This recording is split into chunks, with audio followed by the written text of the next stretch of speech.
कैसे लिखते हैं, मतलब पॉसिबल रिजल्ट को कैसे लिखते हैं, तो कुछ नहीं, बहुत सिंपल सा। देखिए, दो कॉइन के लिए जो पॉसिबल आउटकम्स वो लिख दीजिए, 2 बार लिख दीजिए। जैसे हेड हेड आया था, 2 कॉइन का बात कर रहे हैं, तो 2 कॉइन के लिए हेड हेड था, फिर हेड टेल था, टेल हेड था और टेल टेल था।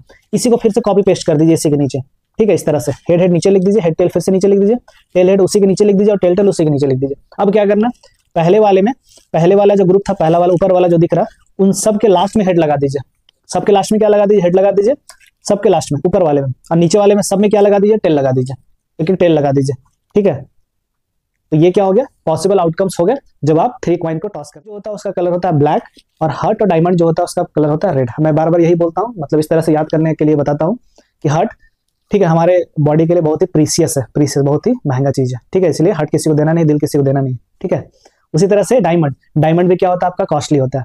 डायमंड भी क्या होता है, प्रीशियस होता है। तो डायमंड जो प्रीशियस होंगे वो रेड कलर का होगा। जैसे हार्ट अगर रेड है तो प्रीशियस वाला जो भी होगा रेड क्या होगा, वो महंगा होगा, ठीक है ना। तो हार्ट रेड तो डायमंड भी रेड। बाकी तो बच गए क्लब और स्पेड। तो हेलो बच्चों, फिर से मैं आपका स्वागत करता हूं अपने इस यूट्यूब चैनल में। तो आज के इस वीडियो में करने वाले हम लोग क्लास 10 का chapter number 14 and name of that chapter is probability. Okay, ये हमारा फर्स्ट लेक्चर होने वाला है। आज हम लोग बेसिक चीजों के बारे में डिस्कस करेंगे। प्रोबेबिलिटी का क्वेश्चन को कैसे सॉल्व करते हैं। क्वेश्चन तो बहुत आसान होता है, बट उसको आंसर शीट में रिप्रेजेंट कैसे करते हैं ताकि हमारा मार्क्स यहाँ से डिडक्ट ना हो, ठीक है। बस हम लोग कुछ टर्म्स होते हैं, बेसिक टर्म्स होते हैं, बेसिक चीजों के बारे में आज हम लोग यहाँ पे डिस्कस करेंगे। फिर इसके बाद के लेक्चर्स में अच्छे अच्छे क्वेश्चन डिस्कस करेंगे जो आपके एग्जामिनेशन पॉइंट ऑफ व्यू से इंपॉर्टेंट होते हैं। तो बेसिकली आज मैं बताऊंगा कि चीजों को लिखते कैसे, प्रोबेबिलिटी में परफेक्टली वे में हम लोग किस तरह से रिप्रेजेंट करते हैं चीजों को, कैसे आंसर करते हैं ताकि हमारा मार्क्स वहां से डिडक्ट ना हो, ठीक है, और देखने में रिप्रेजेंटेशन भी थोड़ा अच्छा लगे। देखिए, एक टर्म आता है रेंडम एक्सपेरिमेंट। तो रेंडम एक्सपेरिमेंट का मतलब क्या होता है, देखिए, कोई भी आप एक्सपेरिमेंट करें, एक्सपेरिमेंट का मतलब मैथमेटिक्स में यहाँ पे क्या होता है, तो यहाँ पे यस, तो एक्सपेरिमेंट का मतलब यहाँ पे क्या होता है, जैसे आप कॉइन को टॉस कर रहे हैं, किसी डाई को रोल कर रहे हैं, तो ये सब एक एक्सपेरिमेंट होता है। अब रेंडम एक्सपेरिमेंट क्या होता है, तो रेंडम एक्सपेरिमेंट का मतलब होता है वैसा एक्सपेरिमेंट जिसके सारे आउटकम्स आपको पहले से पता होगा, लेकिन एग्जैक्ट क्या आने वाला है ये मालूम नहीं होता आपको। जैसे आपने एक डाई को रोल किया, ठीक है, लूडो वाला जो डाई होता है उसको आपने क्या किया, क्यूब जैसा जो दिखता है उसको आपने रोल किया, तो आपको मालूम है कि नंबर्स क्या आ सकते हैं, 1 से 6 के बीच कोई नंबर आ सकते हैं, ठीक है, लेकिन एग्जैक्ट क्या आने वाले होते हैं ये आपको मालूम नहीं है, तो बस आप गेस करते हैं। कभी बाई चांस वो जो नंबर आपने बोला वही आ गया, बट एग्जैक्ट क्या आने वाला होता है ये आपको मालूम नहीं होता है, ठीक है ना। तो रोलिंग अ डाइस क्या हो गया, एक तरह का रेंडम एक्सपेरिमेंट हो गया। मतलब डाई को जब आप रोल कर रहे हैं तो ये आपके रेंडम एक्सपेरिमेंट हो गए। तो जब आप डाई को रोल करते हैं तो पॉसिबल आउटकम्स कौन कौन होते हैं, तो 1 2 3 4 5 एंड 6, ठीक है, ये पॉसिबल आउटकम्स हो गए या फिर पॉसिबल रिजल्ट हो गए, ये पॉसिबल रिजल्ट्स हो गए। तो जो पॉसिबल रिजल्ट्स होता है उसी को हम लोग क्या बोलते हैं, आउटकम बोलते हैं, ठीक है ना। तो आउटकम होता है क्या, basically the result of a random experiment. Random experiment का जो भी रिजल्ट होता है, ठीक है, रेंडम एक्सपेरिमेंट आपने परफॉर्म किया तो कौन कौन से पॉसिबल आउटकम्स हो सकते हैं, क्या क्या आ सकता है possible result, that results are called outcomes, ठीक है। जैसे 1 एक टाइप का आउटकम हुआ, यहाँ पे 2 जो आ रहा है वो एक आउटकम हुआ, 3 जो आ रहा है एक आउटकम हुआ, 5 आ रहा है ये आउटकम हुआ, 6 हुआ ये आउटकम हुआ। पॉसिबल आउटकम्स का बात करें तो 1 से 6 तक नंबर होंगे, ठीक है, कोई दिक्कत नहीं इसमें। अब एक होता है सैंपल स्पेस। सैंपल स्पेस क्या होता है, तो ये जो आउटकम्स आप क्या आ रहे हैं, ये जो आउटकम्स है 1 2 3 4 5 6, इस आउटकम्स को आप क्या करते हैं, ये जो आउटकम्स का जो ग्रुप है ना, मतलब पॉसिबल आउटकम्स के जो ग्रुप होंगे, सेट जिसको बोलते हैं, तो इसी को हम लोग बोलते हैं व्हाट, सैंपल स्पेस। तो सेट और group of all possible outcomes are called sample space. Sample space को इस चैप्टर में बार बार मैं कैपिटल एस से रिप्रेजेंट करूंगा, ठीक है ना। सैंपल स्पेस को बार बार हम एस से रिप्रेजेंट करेंगे। अब इसको लिखने का तरीका क्या होता है, तो कर्ली ब्रैकेट के अंदर हर एक आउटकम्स को कॉमा से सेपरेट करके लिख देना होता है, ठीक है ना। फिर से सुन लीजिए, तो कर्ली ब्रैकेट के अंदर हर एक पॉसिबल आउटकम्स को या हर एक एलिमेंट को आपको यहाँ पे कॉमा से सेपरेट करके लिख देना होता है कर्ली ब्रैकेट के अंदर। तो इस रिप्रेजेंटेशन को बोलते हैं सेट या ग्रुप। क्लास 11th में जाइएगा तो फर्स्ट चैप्टर आपको सेट के नाम से एक चैप्टर पढ़ना होता है। तो ये सेट का रिप्रेजेंटेशन होता है, मतलब ग्रुप का रिप्रेजेंटेशन होता है, और इस ग्रुप को हम लोग क्या बोल रहे हैं, सैंपल स्पेस बोल रहे हैं। किसको सैंपल स्पेस बोल रहे हैं, तो सारे पॉसिबल आउटकम्स का जो ग्रुप होगा that group is known as sample space. तो इस चैप्टर में इसका मतलब क्या होगा, सैंपल स्पेस, ठीक है ना। सैंपल स्पेस को हम लोग एस से रिप्रेजेंट करेंगे और ये हो गया। अब पूछेंगे इस सैंपल स्पेस में कितने एलिमेंट्स हैं, total number of elements in the sample space, तो कितने हो जाएंगे, तो number of all possible outcomes, या हम बोल सकते हैं नंबर ऑफ सैंपल स्पेस, तो ये कितने हो जाएंगे, तो ये हो जाएंगे आपके 6। तो इसको हम लोग ऐसे लिखेंगे, एन मतलब number of elements in sample space, तो ये कितना हो गया, 6 हो गया। तो इस तरह से हम लोग रिप्रेजेंट करेंगे। ठीक है, पॉसिबल आउटकम जो होगा, पॉसिबल आउटकम्स का जो ग्रुप होगा उसको सैंपल स्पेस एस से रिप्रेजेंट करेंगे, और टोटल जो नंबर ऑफ पॉसिबल आउटकम्स होंगे उसको एन एस से रिप्रेजेंट करेंगे। ठीक है, कोई दिक्कत नहीं आता। अब देखिए, हम यहाँ पे मानते हैं कि सारे जो आउटकम्स इस जो हमने डाई को रोल किया, तो यहाँ पे हम लोग क्या मानते हैं कि सारे जो आउटकम्स होते हैं वो इक्वली लाइकली है, मतलब हर का आने का चांसेस क्या है, बराबर है। ठीक है ना, तो 1 to 6 जो नंबर हमें दिख रहा है ये सब क्या है, इक्वली लाइकली आउटकम्स है। ठीक है, कोई दिक्कत नहीं आता। देखिए, अब अलग अलग एक्सपेरिमेंट के लिए कौन कौन से पॉसिबल आउटकम्स हो सकते हैं यहाँ पे हम लोग डिस्कस करेंगे। तो सबसे पहले डिस्कस करते हैं टॉसिंग अ कॉइन। एक कॉइन को जब आप टॉस करते हैं तो क्या क्या पॉसिबल आउटकम्स होंगे। ठीक है, तो आपने टॉस किया, हो सकता है हेड आ गया। ठीक है, आपने टॉस किया, हो सकता है टेल आ गया। तो जब एक बार कॉइन को टॉस करते एक बार, तो पॉसिबल आउटकम्स कौन कौन होते हैं, तो हेड या टेल। फिर से मैंने बोला, जो पॉसिबल आउटकम्स होंगे उसको हम लोग सैंपल स्पेस बोलते हैं, और इसको करली ब्रैकेट के अंदर कॉमा से सेपरेट कर देंगे जो भी पॉसिबल आउटकम्स होंगे। ठीक है ना, तो एक आउटकम हुआ आपके एच और दूसरा आउटकम हुआ टेल, तो हेड या टेल आ सकता है। Total number of possible outcomes कितने होंगे, तो 2। इसको हम लोग एन एस से रिप्रेजेंट करेंगे इस पूरे चैप्टर में। ठीक है, कोई दिक्कत नहीं है। चलिए, अब दो कॉइन को एक साथ टॉस करें तो क्या होगा। दो कॉइन को दो हाथ में ऐसे रख लीजिए और टॉस कीजिए। अब जो भी आउटकम्स आएगा उसको देख लीजिए, तो कौन कौन से आउटकम्स आ सकते हैं। ठीक है ना, तो फर्स्ट कॉइन में हो सकता है कि आपका हेड आ गया, और दूसरे कॉइन में हो सकता है क्या आ गया, हेड आ गया। ऐसा पॉसिबल आउटकम्स हो सकते हैं। हो सकता है पहले कॉइन में, पहला जो कॉइन था उसमें ऐसा भी हो सकता है कि पहले कॉइन में हेड आ गया और दूसरे कॉइन में आपका टेल आ गया। ठीक है, ये पॉसिबिलिटीज है। अब पॉसिबिलिटीज और क्या हो सकता है, तो पहले कॉइन में टेल आ गया और दूसरे कॉइन में हेड आ गया, ये हो सकता है। या फिर ये हो सकता है पहले कॉइन में टेल आ जाए, दूसरे कॉइन में भी टेल आ जाए। ठीक है, तो ये पॉसिबल आउटकम्स हैं जब दो कॉइन को एक साथ टॉस किया जाता है। देखिए, अब दो कॉइन को एक साथ टॉस करना या फिर एक कॉइन के बाद दूसरा कॉइन को टॉस करना, फिर रिजल्ट को नोट कर लेना, मतलब दोनों का सेम ही होता है। ठीक है ना, तो इस केस में बात करें पॉसिबल आउटकम्स कौन कौन होते हैं, तो ये एक जो पेयर ऐसे दिख रहा है, दिस इज 1, इसको 1 काउंट करेंगे, 1 पॉसिबल आउटकम्स। ये जो दिख रहा है ये दूसरा पॉसिबल आउटकम्स हुआ, ये आपका तीसरा पॉसिबल आउटकम्स हुआ, और ये आपका चौथा पॉसिबल आउटकम्स हुआ। तो कौन कौन था, तो हेड हेड ये आ सकता है, एक तो ये पॉसिबल आउटकम्स हुआ।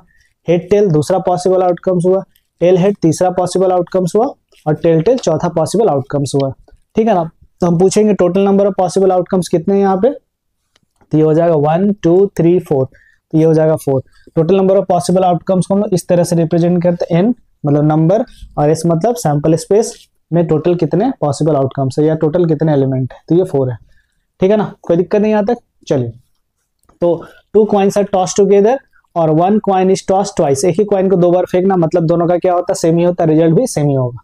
ठीक है, अब 3 कॉइन को जब टॉस करेंगे या फिर एक ही कॉइन को 3 बार टॉस करके रिजल्ट को लिखेंगे। ठीक है, दोनों का मतलब सेम ही होता है। तो क्या क्या पॉसिबल आउटकम्स हो सकते हैं, तो यहाँ पे हम लिख रहे हैं result on the first coin, यहाँ पे result on the second coin और result on the third coin. तो क्या क्या पॉसिबल आउटकम्स हो सकते हैं, देखिए फर्स्ट कॉइन में हो सकता है, ठीक है ना, फर्स्ट कॉइन में हेड आ गया, दूसरे में हेड, तीसरे में भी हेड, तो ये पॉसिबल आउटकम्स है कि हेड हेड हेड आ जाए। दूसरा कॉइन, दूसरा पॉसिबिलिटीज हो सकता है पहले कॉइन में हेड, दूसरे में हेड, तीसरे में टेल आ जाए। ठीक है, ये भी हो सकता है कि हेड यहाँ पे आ जाए, दूसरे में टेल आ जाए, तीसरे में हेड आ जाए, पहले में टेल, दूसरे में हेड, फिर तीसरे में भी हेड, ये पॉसिबल आउटकम्स है। और भी हो सकता है, अब क्या होगा, देखिए यहाँ पे ये हो सकता है कि पहले वाले में, पहले 3 में क्या आ जाए, पहले 3 में आपका टेल आ जाए। ठीक है, और लास्ट में हेड आ जाए, बाकी दोनों में टेल आ जाए। अब हेड को क्या करेंगे, इधर शिफ्ट करेंगे, मिडिल में रखेंगे, फिर हेड को लास्ट में रखेंगे। तो हेड अगर मिडिल में आएगा तो पहले में हेड, पहले में टेल, दूसरे में हेड और तीसरे में टेल आ गया, पहले में हेड, दूसरे में टेल और तीसरे में टेल आ गया। तो ये पॉसिबल आउटकम्स हुए। ठीक है, ये पॉसिबल आउटकम्स हुए कब, जब 3 कॉइन्स को एक साथ फेंक दीजिए या एक ही कॉइन को 3 बार टॉस कर दीजिए। फेंकने का मतलब टॉस करना। ओके, तो कैसे लिखते हैं, मतलब पॉसिबल रिजल्ट को कैसे लिखते हैं, तो कुछ नहीं, बहुत सिंपल सा। देखिए, 2 कॉइन के लिए जो पॉसिबल आउटकम्स वो लिख दीजिए, 2 बार लिख दीजिए। जैसे हेड हेड आया था, 2 कॉइन का बात कर रहे हैं, तो 2 कॉइन के लिए हेड हेड था, फिर हेड टेल था, टेल हेड था और टेल टेल था। इसी को फिर से कॉपी पेस्ट कर दीजिए इसी के नीचे। ठीक है, इस तरह से हेड हेड नीचे लिख दीजिए, हेड टेल फिर से नीचे लिख दीजिए, टेल हेड उसी के नीचे लिख दीजिए और टेल टेल उसी के नीचे लिख दीजिए। अब क्या करना, पहले वाला जो ग्रुप था, पहला वाला ऊपर वाला जो दिख रहा, उन सब के लास्ट में हेड लगा दीजिए। सबके लास्ट में क्या लगा दीजिए, हेड लगा दीजिए सबके लास्ट में, ऊपर वाले में। और नीचे वाले में सब में क्या लगा दीजिए, टेल लगा दीजिए, लेकिन टेल लगा दीजिए। ठीक है, तो ये क्या हो गया, पॉसिबल आउटकम्स हो गए जब आप 3 कॉइन को टॉस करते हैं तब। ठीक है, कोई दिक्कत नहीं है। अब कभी कभी इसको ऐसे भी समझा जाता है, जैसे देखिए एक कॉइन को अगर टॉस करते तो हेड टेल आता मेरे पास, ठीक है ना। 2 कॉइन को टॉस करेंगे तो क्या होगा, तो ऐसे सोचिए ये पहले कॉइन का और ये दूसरे कॉइन का आउटकम्स हमने लिख दिया। ठीक है, ऐसे लिख दिया, 2 कॉइन का बात कर रहे हैं हम, ऐसे भी आप चीजों को याद रख सकते हैं। अब देखिए हम सोच रहे हैं कि इस हेड को इसके साथ मल्टीप्लाई करेंगे तो लिख देते हैं हम हेड हेड। ऑर्डर मेंटेन करना, मतलब ऑर्डर मेंटेन करना मतलब पहले हेड लिखना है, पहले यहाँ वाला लिखना है, फिर उसके उधर वाला लिखना है। एक तो ये हुआ, फिर इसी हेड को इस टेल के साथ करेंगे तो हेड टेल आ गया। ठीक है ना, फिर इस टेल को हेड के साथ करेंगे तो टेल हेड आ गया। ऑर्डर वही मेंटेन करना, पहले टेल आ रहा है तो टेल लिखना है, फिर इस टेल को इस टेल के साथ करेंगे तो टेल टेल आ गया। तो ये हो गया पॉसिबल आउटकम्स जब 2 कॉइन को टॉस करते हैं तब। ठीक है, ये भी एक लिखने का तरीका, ऐसे भी आप लिख सकते हैं। और अब देखिए ये 2 कॉइन के लिए हो गया, 2 कॉइन के लिए एक बार मैं लिख देता हूं यहाँ पे। ठीक है, चलिए अब तीसरे कॉइन के लिए तो एक और यहाँ पे हेड टेल हमने लिख दिया। अब फिर से मल्टीप्लाई करेंगे, इस हेड हेड को इस हेड के साथ मल्टीप्लाई करेंगे और 3 के ग्रुप में लिखना शुरू कर देंगे। ऑर्डर वही रहेगा मैम, मतलब पहले ये लिखा जाएगा उसके बाद वो लिखा जाएगा। ठीक है ना, अब इस हेड हेड को टेल के साथ करेंगे तो ये हो जाएगा हेड हेड टेल। ठीक है, अब इस हेड टेल को इस हेड के साथ करेंगे तो हेड टेल हेड, फिर हेड टेल को टेल के साथ करेंगे तो हेड टेल टेल। इस तरह से आप सारे रिजल्ट को लिख सकते हैं। फिर इस टेल हेड को इसके साथ और टेल हेड को टेल के साथ, फिर टेल टेल को हेड के साथ, फिर टेल टेल को टेल के साथ। तो इस तरह से भी आप पॉसिबल आउटकम्स को लिख सकते हैं, कोई दिक्कत नहीं है। तो आपने 2 को लिख दिया, 2 के लिए अगर लिख दिया तो तीसरे के लिए ये रूल यूज कर दीजिएगा, ज्यादा आसान है। जो भी 2 के लिए पॉसिबल आउटकम्स था उसको लिख देना है, उसी को कॉपी कर देना है, पहले वाले रो में सबके लास्ट में हेड लगा देना और नीचे वाले रो में सबके लास्ट में टेल लगा देना। तो इस तरह से 3 कॉइन को जब टॉस करते हैं तो पॉसिबल आउटकम्स यहाँ पे निकल के आ जाते हैं। ठीक है, कोई दिक्कत नहीं आता। चलिए, तो ये हो गया आपके पॉसिबल आउटकम। इसको हम लोग एज अ सेट ग्रुप के फॉर्म में लिखने के लिए हम लोग क्या करते हैं, तो इस तरह से कर्ली ब्रैकेट के अंदर चीजों को लिख देते हैं, कॉमा से सेपरेट करके। तो ये हो गया पूरा सेट ऑफ पॉसिबल आउटकम, जिसको सैंपल स्पेस बोलते हैं। तो total number of elements in S कितने हो गए, तो 8 हो गए, कोई दिक्कत नहीं है। चलिए, अब पॉसिबल आउटकम्स यहाँ पे कितने हो गए, 8 हो गए। देखिए अब 2 कॉइन को जब एक साथ फेंकते हैं, ठीक है ना, तो क्या हो, 2 डाइस को अच्छा एक डाइस को जब थ्रो करते हैं, एक डाइस को, तो पॉसिबल आउटकम्स कौन कौन होते हैं, तो पॉसिबल आउटकम्स होते हैं 1 2 3 4 5 एंड 6। ठीक है ना, लेकिन 2 डाइस को जब फेंकेंगे, 2 डाइस को हम लोग जब थ्रो करते हैं तो उस केस में क्या क्या पॉसिबल आउटकम्स हो सकते हैं। तो जो पॉसिबल आउटकम्स होंगे वो ग्रुप में आएंगे। जैसे यहाँ पे देख सकते हैं ये फेंका तो 1 1, पहले में 1 दूसरे में 1 आ गया। ठीक है, तो ऐसे और कितने पॉसिबल आउटकम्स हो सकते हैं। तो देखिए एक बार जब आपने डाई को रोल किया तो नंबर ऑफ पॉसिबल आउटकम्स कितने हो गए, तो ये हो गया 6। जब 2 बार फेंकते हैं ना तो 6 का पावर 2 ले लेना होता है, तो 6 का पावर 2 मतलब 36 पॉसिबल आउटकम्स होंगे। जब इसी डाइस को 3 बार फेंकेंगे तो 6 रेज़ टू द पावर 3 इतने पॉसिबल आउटकम्स होंगे। क्वाइन के केस में भी ऐसा ही होता है, एक क्वाइन को जब फेंकते हैं तो हेड टेल आता है, तो पॉसिबल आउटकम्स कितने हो गए, नंबर ऑफ पॉसिबल आउटकम्स तो 2 हो गए। 2 क्वाइन को जब फेंकते हैं, रोल करते हैं, तो उस केस में 2 का पावर 2 इतने आउटकम्स मतलब 4 आउटकम्स। 3 क्वाइन के लिए तो 2 raise to the power 3 that is 8 outcomes. आपको मालूम होगा एक क्वाइन को जब टॉस किया जाता है तो total number of possible outcome होते हैं 2। 2 क्वाइन को जब टॉस किया जाता है total number of possible outcomes होते हैं 4। अब 3 क्वाइन को जब टॉस किया जाता है तो total number of possible outcomes होते हैं 8।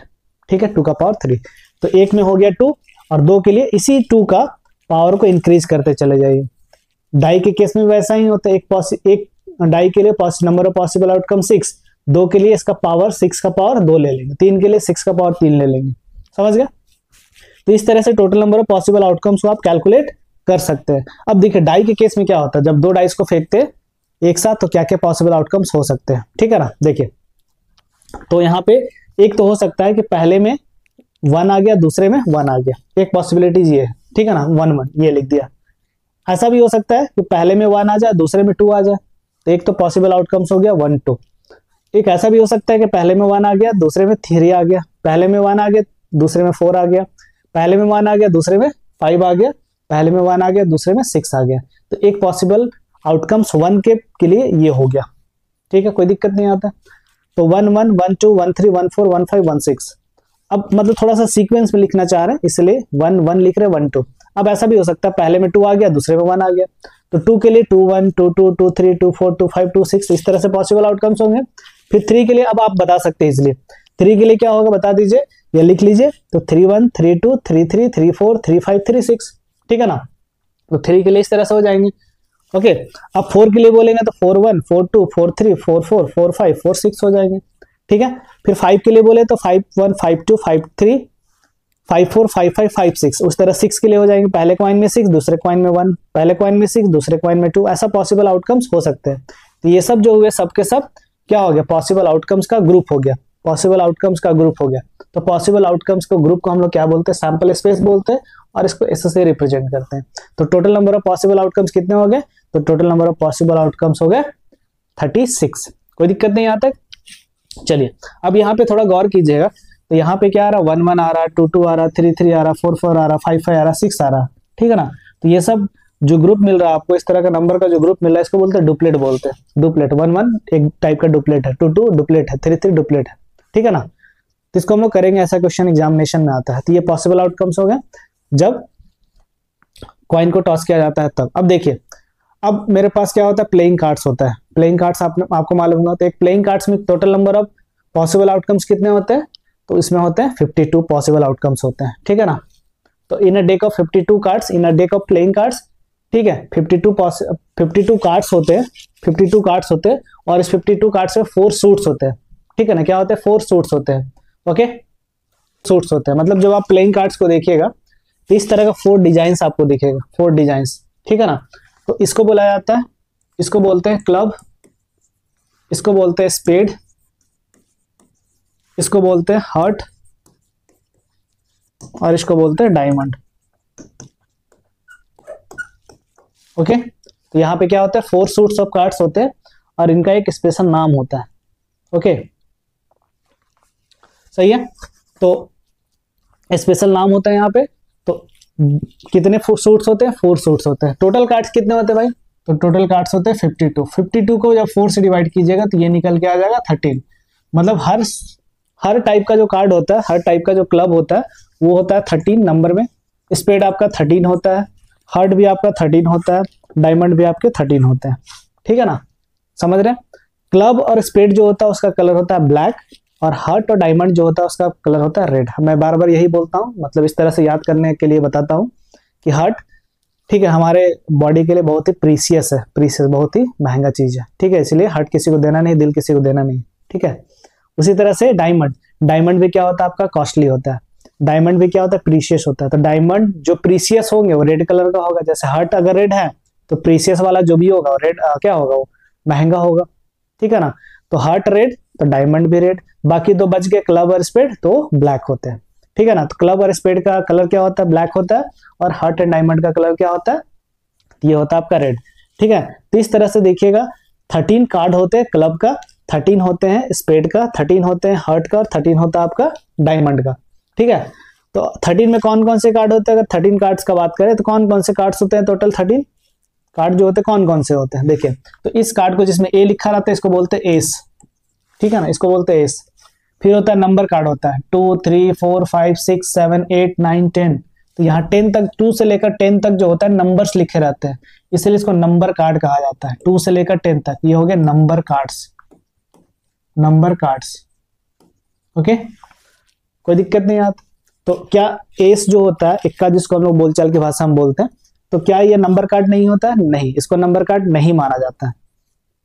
ठीक है, तो नंबर कार्ड स्टार्ट होता है 2 से, 2 3 4 5 6 7 8 9 10। ये हुआ किसका, तो ये हुआ क्लब का। उसी तरह से हार्ट का भी क्या होता है, एस होता है, 2 3 4 5 6 7 8 9 10 होता है। उसके बाद जैक क्वीन किंग होता है। ठीक है ना, जे क्यू क्यू, और उसके बाद क्या होता है, किंग के। ठीक है ना, नेक्स्ट क्या होता है, अगर हम बात करें हार्ट का तो इसका भी क्या होता है, एस होता है, 2 3 4 5 6 7 8 9 10, जैक क्वीन किंग। ठीक है, समझ रहे। इसके लिए भी डायमंड में भी वही होता है, एस 2 3 4 5 6 7 8 9 10, उसके बाद जैक क्वीन किंग। ठीक है, कोई दिक्कत नहीं आता। अब देखिएगा हमें ध्यान से, अब यहाँ पे ध्यान से अगर आप देखिएगा कार्ड्स में, तो इस कार्ड में अगर ध्यान से देखें तो यहाँ पे क्या होता है, ये सब जो कार्ड दिख रहा है जैक क्वीन किंग, ठीक है ना, तो इन सब में देखिए फेस बना हुआ, फेस बना हुआ दिख रहा होगा आपको, फेस बना हुआ, तो इन सब कार्ड्स को क्या बोलते हैं, फेस कार्ड बोलते हैं। तो अगर आपसे पूछा जाए टोटल फेस कार्ड कितने होते हैं, ठीक है, तो देखिए यहाँ पे 3 हो गया, यहाँ पे 3 हो गया, यहाँ पे 3 हो गया, यहाँ पे 3 हो गया, तो टोटल फेस कार्ड कितने होते हैं, तो टोटल फेस कार्ड होते हैं 12। अब मैंने पहले बता दिया था ये जो एस होता है आपका, एस जिसमें ए लिखा रहता है उसको नंबर कार्ड नहीं माना जाता, तो नंबर कार्ड कहाँ से काउंट करेंगे, 2 से काउंट करेंगे। तो 2 से लेकर 10 तक कितने टोटल कार्ड्स हैं, 9 कार्ड्स हैं। देखिए यहाँ पे 1 2 3 4 5 6 7 8 9, तो इसमें 9 हो गया नंबर कार्ड, यहाँ भी 9 नंबर कार्ड, यहाँ भी 9 नंबर्स कार्ड, यहाँ भी 9 नंबर्स कार्ड, ठीक है ना। ये 9 लिखा हो मत समझिएगा, काउंट करके बता रहे हैं, 10 से लेकर 2 से लेकर 10 तक कार्ड्स कितने, 9 कार्ड्स आ रहे हैं। तो टोटल नंबर कार्ड्स कितने होंगे, तो टोटल नंबर कार्ड्स होते हैं 36। समझ रहे हैं, कोई दिक्कत नहीं है। चलिए अब ये मैंने पहले बता दिया कि टोटल नंबर ऑफ आउटकम्स कैसे याद रखते हैं। तो एक कॉइन को टॉस करेंगे तो नंबर ऑफ पॉसिबल आउटकम्स 2 होते हैं, 2 कॉइन के लिए तो 2 का पावर 2 ले लीजिएगा, 3 कॉइन के लिए 2 × 2 × 2 दैट इज 8 हो गया, ठीक है। समझ रहे, डाइस के लिए भी वैसे मैंने बताया था, एक कॉइन को टॉस करेंगे तो 6, 2 कॉइन के लिए 36, 6 × 6, और 3 कॉइन के लिए 6 × 6 × 6, ठीक है ना। चलिए गेम ऑफ चांस, सिंपल सा इस टाइप का चीज देखे होंगे, आजकल ऑनलाइन वाले में भी इस टाइप का देखने को मिलता है, ठीक है, स्पाइनिंग व्हील वाला। तो जब रोटेट करता है तो एरो जहां पे जाकर रुकता है उसके अकॉर्डिंग आपको प्राइस दिया जाता है, ठीक है ना। तो ये गेम ऑफ चांस होता है, ठीक है। इसके बारे में ऐसा क्वेश्चन हम लोग करेंगे, जैसे यहाँ पे जो दिख रहा है आपके नंबर्स कहाँ से लिखे हुए, 1 से लेकर 8 तक नंबर्स लिखे हुए हैं, तो हम बोलेंगे इस गेम ऑफ चांस में या जो स्पाइनिंग व्हील है इसमें कितने पॉसिबल आउटकम्स है, तो बोलिएगा 8, क्योंकि नंबर्स है 1 से लेकर 8 तक। तो सैंपल स्पेस में कौन आ जाएगा, मतलब इस नंबर का ग्रुप क्या होगा, तो 1 2 3 4 5 6 7 8, ठीक है। इस तरह से कॉमा सेपरेट करके लिख देना और करली ब्रैकेट के अंदर इसको इनक्लोज कर देना है, ठीक है। और इसको रिप्रेजेंट करते एस से, मतलब sample space, total number of possible outcomes 8 हो गया, जिसको एन एस से रिप्रेजेंट करते हैं, ठीक है। अब आते इवेंट क्या होता है, इवेंट, ठीक है ना। इवेंट क्या होता है, तो इवेंट क्या होता है, basically set of favourable outcomes. Favourable outcome का मतलब क्या होता है, जैसे कॉइन को टॉस किया गया, मैंने बोला हेड, तो हेड जो है ना, head that is the favourable outcomes. अगर हेड आया तो मेरे फेवर में होगा, that is your favourable outcomes.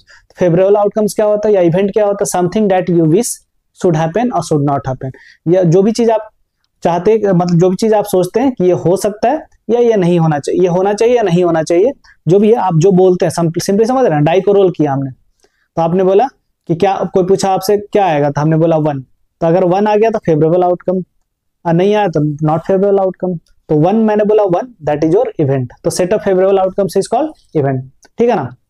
तो इसमें इसके लिए एक सिंपल सा एग्जांपल समझते हैं।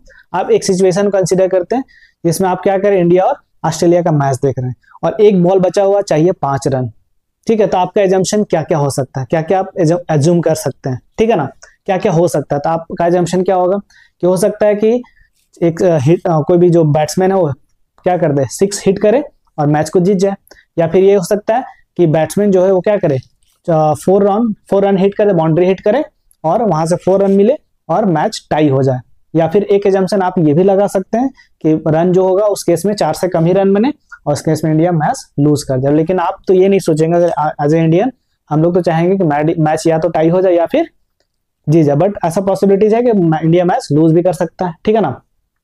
तो पॉसिबल आउटकम्स क्या क्या हो गए यहाँ पे, तो पॉसिबल आउटकम जिसको हम लोग एस से रिप्रेजेंट करते हैं, ये हो गया विन, लूज या फिर ड्रॉ, ठीक है, पॉसिबल आउटकम्स हुए, ठीक है। तो any of this 3 could happen, ये 3 हो सकता है। तो नंबर ऑफ फेवरेबल आउटकम्स कितने हो गए, 3, ठीक है। अब हमने एक इवेंट लिया, हमने एक मतलब एक स्टेटमेंट, सिंपली ऐसा सोचिए, हमने स्टेटमेंट लिया, क्या स्टेटमेंट हमने क्या लिया कि हमने स्टेटमेंट लिया कि इंडिया विंस, ठीक है। तो इंडिया विंस मतलब क्या हो गया, एक तरह का एक इवेंट हो गया। और इवेंट को हम लोग जनरली कैपिटल लेटर से रिप्रेजेंट करते हैं, अल्फाबेट में जो कैपिटल लेटर होता है उससे रिप्रेजेंट करते हैं इवेंट को।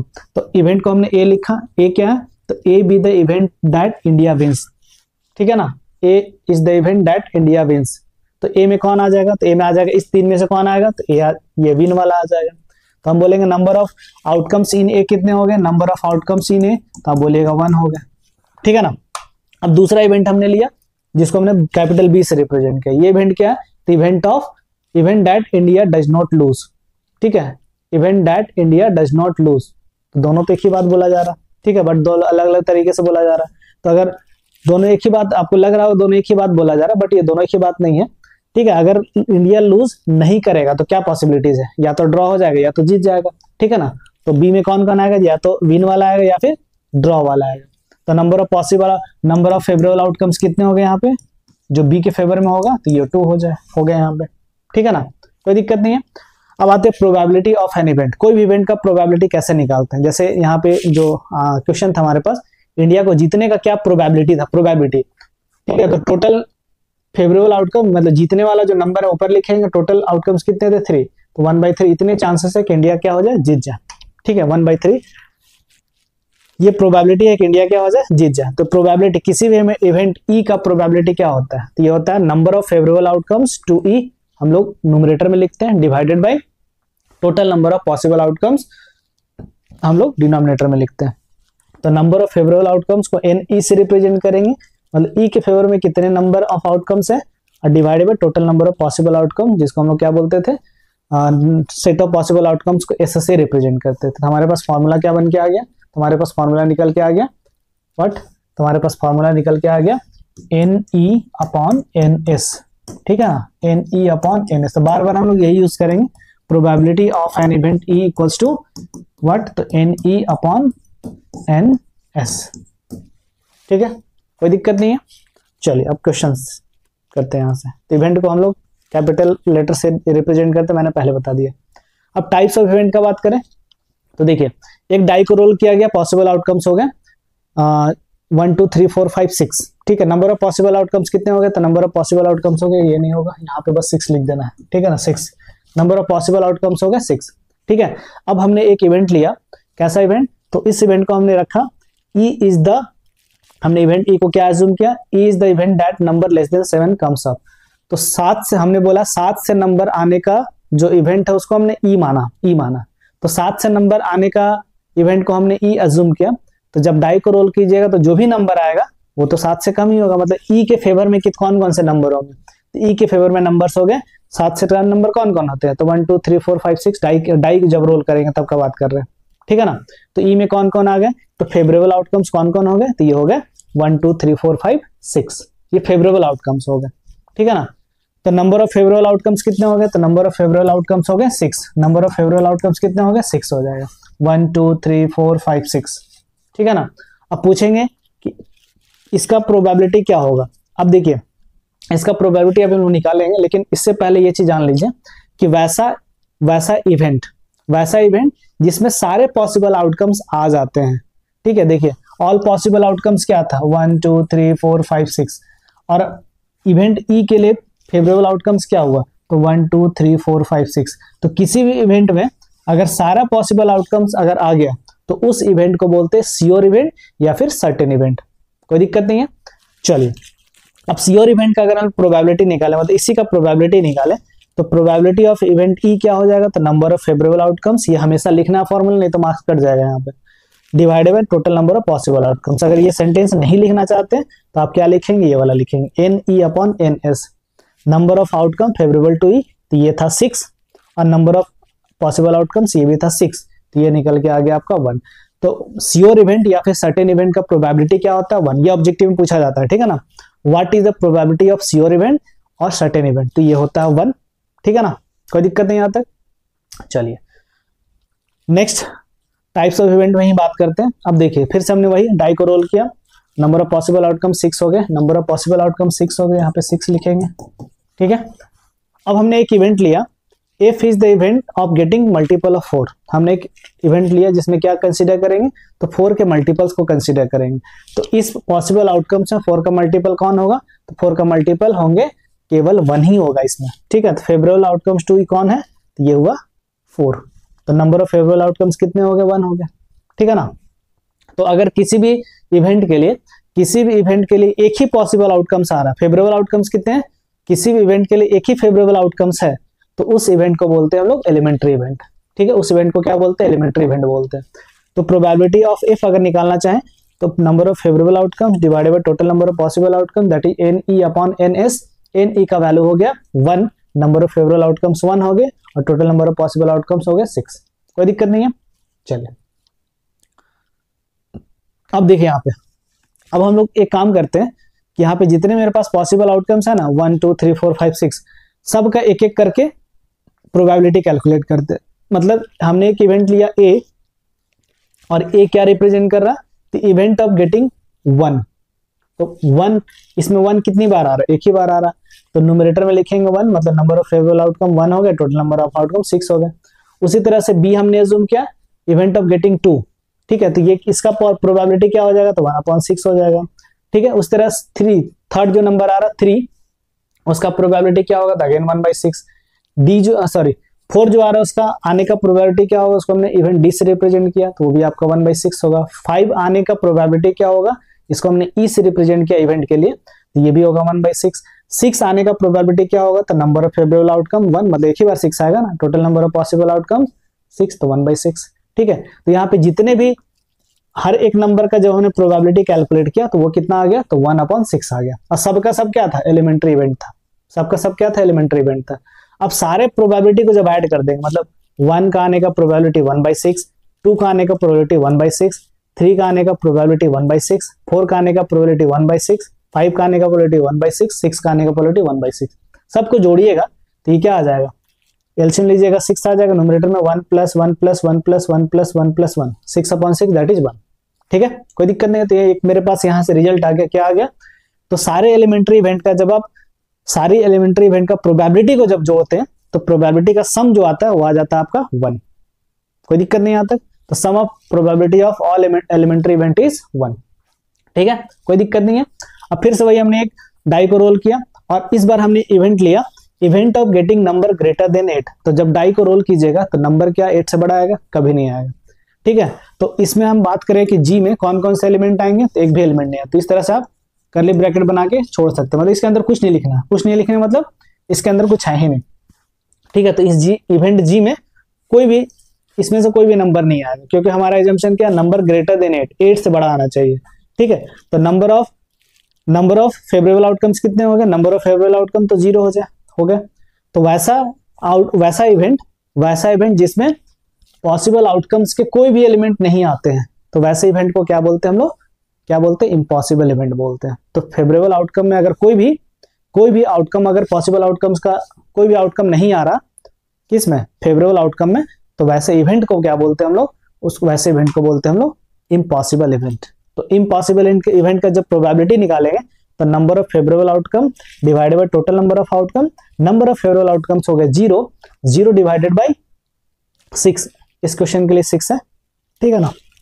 तो 0 डिवाइडेड बाय 6 ये कितना हो गया, 0। तो इम्पॉसिबल इवेंट का जो प्रोबेबिलिटी होता है वो कितना होता है, तो वो होता है 0, सही है, कोई दिक्कत नहीं यहां तक।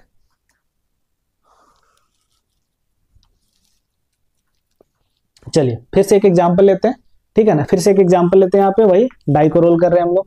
हमने एक इवेंट लिया जिसमें क्या लेंगे, ऑड नंबर्स को कंसीडर करेंगे, ठीक है। तो ऑड नंबर कौन कौन है इसमें, तो ऑड नंबर कौन कौन हो गए, तो ये हो गया 1 3 5। Number of favourable outcome to X कितने हो गए, 3 के फेवर में कितने आउटकम्स हो गए, नंबर का बात करें तो 3, 1 2 3। एक हमने आउटकम्स इसी इवेंट के लिए एक और इवेंट लिया, इसी एक्सपेरिमेंट के लिए, इसी क्वेश्चन के लिए हमने एक और इवेंट लिया y क्या हमारा event of getting even number कौन है, तो 2 4 6 इसके लिए। तो इसमें कौन कौन आ जाएंगे, 2 4 6, नंबर ऑफ फेवरेबल आउटकम 3 हो गया। तो अब जब दोनों को मिला दीजिएगा तो देखिएगा, इन दोनों को अगर x मिला दीजिएगा तो क्या देखेंगे कि x में 1 3 5 आ गया और y में 2 4 6 आ गया, मतलब इस पॉसिबल आउटकम्स के सारे एलिमेंट इन दोनों में आ गए हैं, x एंड y में आ गए हैं। तो अगर ऐसा कहीं भी देखने को मिल रहा तो x एंड y को हम लोग क्या बोलते हैं, तो इसको बोलते हैं कॉम्प्लीमेंट्री इवेंट। क्या बोलते हैं, कॉम्प्लीमेंट्री इवेंट बोलते हैं, ठीक है ना, कोई दिक्कत नहीं है। तो अगर दो ऐसा इवेंट जिसमें क्या होता है, पॉसिबल आउटकम्स के सारे एलिमेंट आ जाते हैं, तो वैसे दो ही होना चाहिए इसमें, तो वैसे दो इवेंट को क्या बोलते हैं हम लोग, कॉम्प्लीमेंट्री इवेंट बोलते हैं। और कॉम्प्लीमेंट्री इवेंट, ठीक है, देखिए यहाँ पे कॉम्प्लीमेंट्री इवेंट बोलते हैं। अब देखिए फर्स्ट का अगर x का हम प्रोबेबिलिटी निकाले तो total number of favourable outcome 3 हो गए और टोटल नंबर ऑफ आउटकम 6 हो जाएंगे। तो 3/6 सॉल्व करेंगे 1/2 आ गया। उसी तरह से y के लिए, y का निकाले अगर प्रोबेबिलिटी ऑफ y, तो number of favourable outcome to y that is 3 divided by 6, तो ये 1/2 आ गया। और जब दोनों को जोड़ेंगे तो ये कितना आ जाता है, 1 आ जाता है। 1/2 प्लस 1/2 दैट इज 1, मतलब किसी भी इवेंट का होने का प्रोबेबिलिटी प्लस उसी इवेंट का नहीं होने का प्रोबेबिलिटी। देखिए अब y होने का प्रोबेबिलिटी मतलब क्या, जैसे इवेंट नंबर आने का प्रोबेबिलिटी को हम ऐसे भी तो बोल सकते हैं इवेंट नंबर नहीं आने का प्रोबेबिलिटी। तो इवेंट नंबर नहीं आएगा तो क्या आएगा, ऑड नंबर आएगा, ठीक है ना। तो किसी भी इवेंट का होने का प्रोबेबिलिटी प्लस उसी इवेंट का नहीं होने का प्रोबेबिलिटी, ये हमेशा कितना होता है, 1 होता है। या आप ऐसे बोल सकते हैं दो कॉम्प्लीमेंट्री इवेंट का प्रोबेबिलिटी का सम कितना आता है, तो ये आता है 1, ठीक है, कोई दिक्कत नहीं है। चलिए अब देखिए प्रोबेबिलिटी इम्पॉसिबल इवेंट का कुछ पॉइंट है जो आपको याद कर लेने, ऐसे ऑब्जेक्टिव में क्वेश्चन पूछा जाता है।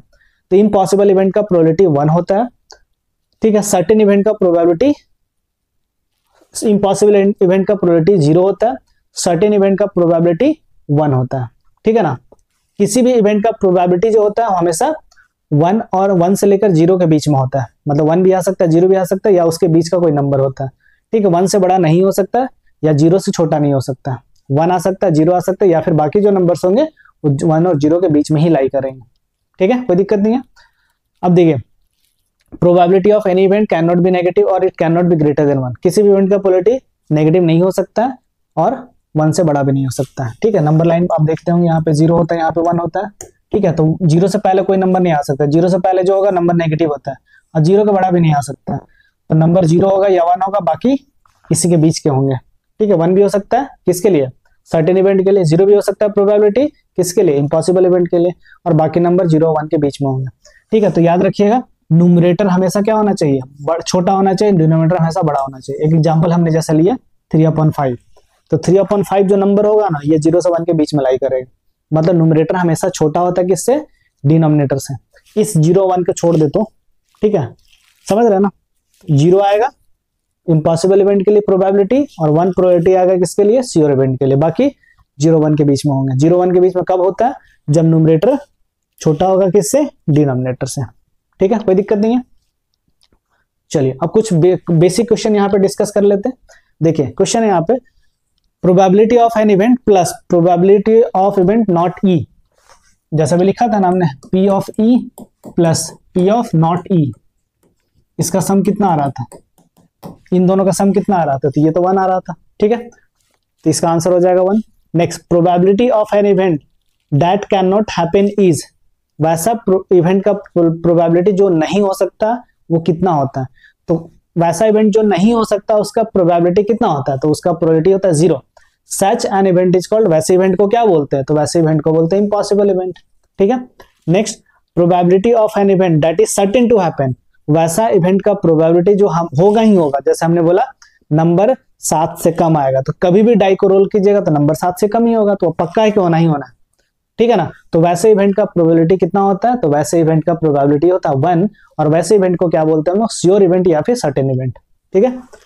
Next the sum of probabilities of all the elementary events of an experiment, तो किसी भी एक्सपेरिमेंट का सारे एलिमेंट्री इवेंट को जब आप जोड़ देते हैं, सारे एलिमेंट्री इवेंट का प्रोबेबिलिटी को जब जोड़ देते हैं तो वो कितना आ जाता है, तो हमेशा 1 आ जाता है, ठीक है ना। हम लोग डाई के केस में देखे थे 1 आने का प्रोबेबिलिटी 1/6, 2 आने का प्रोबेबिलिटी 2/6, सॉरी 1/6, 3 आने का प्रोबेबिलिटी 1/6, सबको जब जोड़े थे सारे के लिए तो कितना आ गया, 6/6 दैट इज 1 आ गया था, ठीक है ना। तो सारे एलिमेंट्री इवेंट्स का किसी भी एक्सपेरिमेंट में, कोई पार्टिकुलर एक्सपेरिमेंट में सारे एलिमेंट्री इवेंट का सम कितना होता है, हमेशा 1 होता है, ठीक है ना। The probability of an event is greater than और इक्वल टू 1, ठीक है, सॉरी इक्वल टू 0, मतलब किसी भी इवेंट का प्रोबेबिलिटी जो होता है 0 हो सकता है या 0 से बड़ा, बट लेस होगा या फिर 1 से, किससे लेस होगा, 1 से लेस होगा या फिर 1 के इक्वल हो सकता है। तो probability of an event is greater than और equal to 0 and less than और इक्वल टू 1, तो किसी भी इवेंट का प्रोबेबिलिटी 0 या 0 से बड़ा होता है और छोटा या बराबर होता है किसके, 1 के, ठीक है। तो ये कुछ बेसिक ऑब्जेक्टिव टाइप क्वेश्चन थे यहाँ पे, है ना।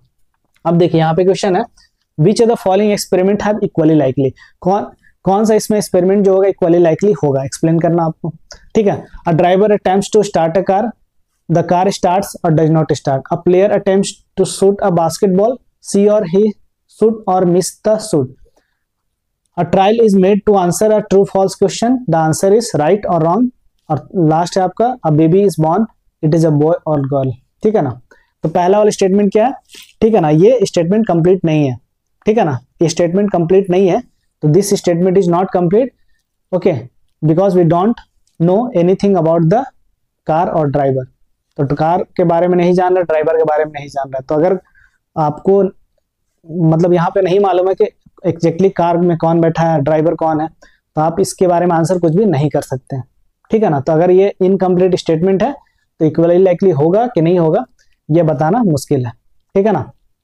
तो ये भी क्या हो गया आपका, इक्वली लाइकली आउटकम्स नहीं होगा। Player attempts to shoot a basketball, अब देखिए दिस स्टेटमेंट, ये भी स्टेटमेंट क्या इनकम्प्लीट है, ठीक है, प्लेयर कौन है, ठीक है, प्लेयर का एबिलिटी को हम लोग नहीं जान रहे, प्लेयर का एबिलिटी को नहीं जान रहे, अगर प्लेयर का एबिलिटी जान रहे होते तो हम बता सकते थे कि ये शूट करेगा या नहीं करेगा, तो ये भी स्टेटमेंट इनकम्प्लीट है, तो ये भी आपका इक्वली लाइकली नहीं होगा, ठीक है ना। अब ट्रू फॉल्स आंसर अगर हमें करना है, तो ट्रू फॉल्स अगर आंसर करना है तो वो तो दो ही ऑप्शन है, इसमें एबिलिटी का तो बात ही नहीं है। ट्रू फॉल्स अगर क्वेश्चन दिया हुआ है तो उसमें आंसर में या तो ट्रू होगा या तो फॉल्स होगा, ठीक है, तो ये क्या आपका इक्वली लाइकली आउटकम्स होगा।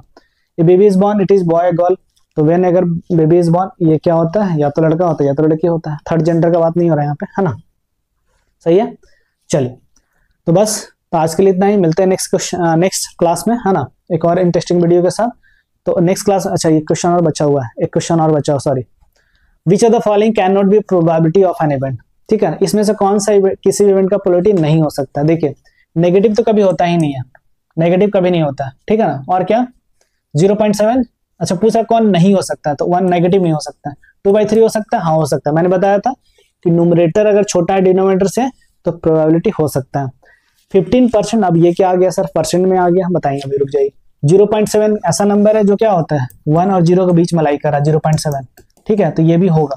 परसेंटेज देखिए, हमने बोला प्रोबेबिलिटी का वैल्यू 1 हो सकता है, ठीक है, या 1 से छोटा होगा, 0 हो सकता है या 0 से बड़ा होगा, लेकिन परसेंट में बात करेंगे तो ये 0% होगा या फिर 100% होगा परसेंट में।